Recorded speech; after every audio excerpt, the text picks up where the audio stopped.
All right, everybody, what's going on? Good afternoon. Quick little video here with a bit of an injury update. Doesn't really pertain to tonight, but it definitely affects this team for the rest of the season. So let's talk about it a little bit here.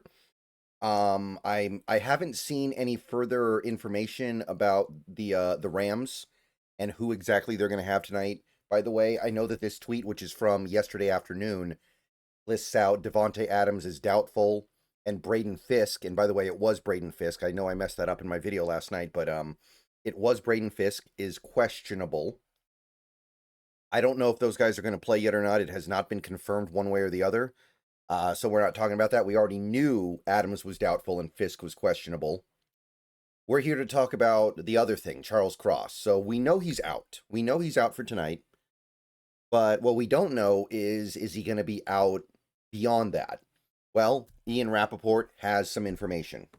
Before we go any further into this video, I want to tell you guys a little bit about my friends over at Sleeper. If you're not using the Sleeper app for daily fantasy football, you are missing out. Get over there. Check out the left side of your screen right now.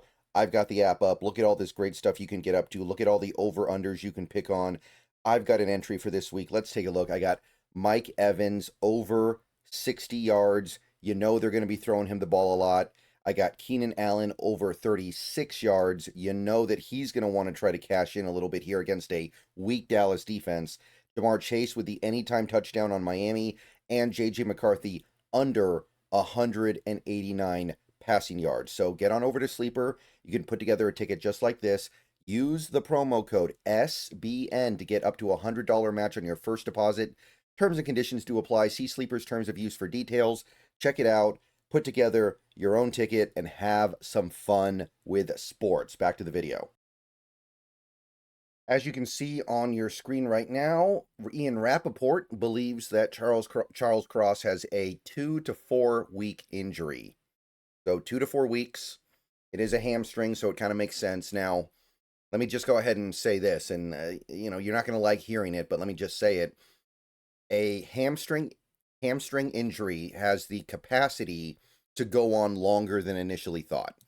Maybe more so than any other kind of injury you can have. A hamstring injury can be, 2 weeks. Oh, now it's 4 weeks. Oh, now it's 6.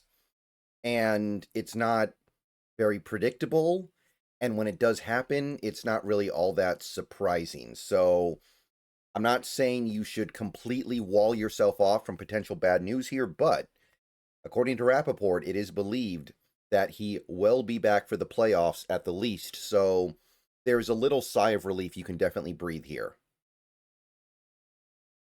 I mean, if you think about it for a second, the Seahawks played on Sunday against the Colts, and Cross got hurt on the final play, not final, but the final field goal.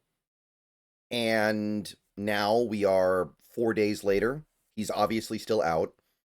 And then our next game is going to be in Carolina on Sunday, a week and a half from now. So basically, that's the 2-week marker. So it is feasible, it is possible that he will be back for the Carolina game in a week and a half. That is the best case scenario, but it is a scenario within the range of possibilities presented by Rapoport here. So therefore, we might get him back then. And then you have the 49ers game, which would be about 3 weeks. So that would be kind of the middle ground. That would be kind of the scenario between the best and the worst. Now, the worst is obviously things get exacerbated and go on longer than thought. But in terms of this range, it's the middle ground. And that 49ers game is likely to be at least somewhat important, by the way. So don't rule it out that we end up needing that one. And then the first playoff game we play, if we do not get the 1 seed, is going to be just under 4 weeks, because usually our playoff game comes on Saturday. So technically it will be 1 day short of 4 weeks, but it'll basically be 4 weeks. And he has a very good chance of being able to play in that game.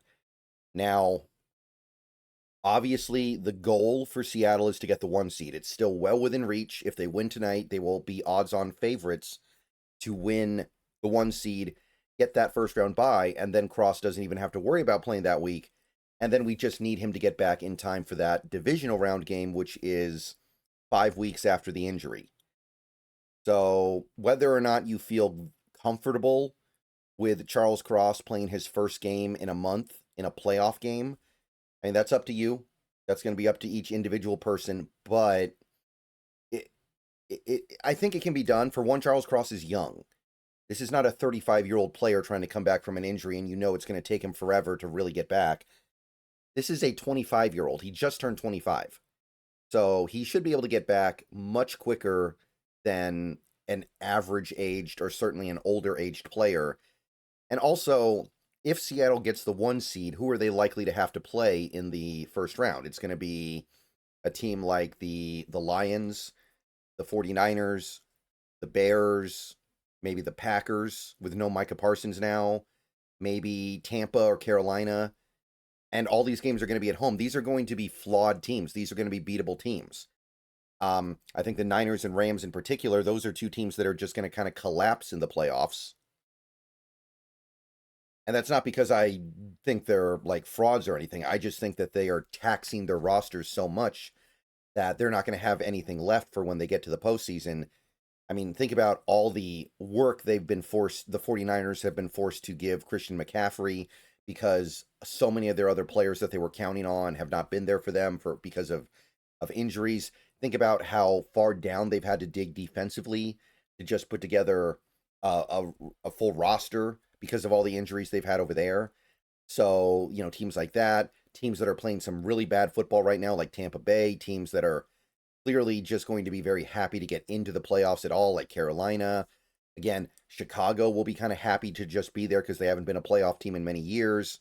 And certainly the first playoff game for them of the new era or playoff run, it would be a scenario where Seattle might not need every single thing in their chamber to win a game.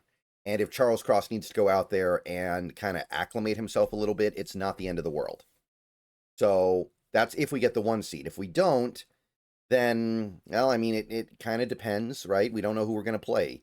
If we don't get the 1 seed, it's probably either Tampa or Carolina, two teams that are certainly flawed, two teams that have shown what they can do with their best, though, and what they can do with their best is very good.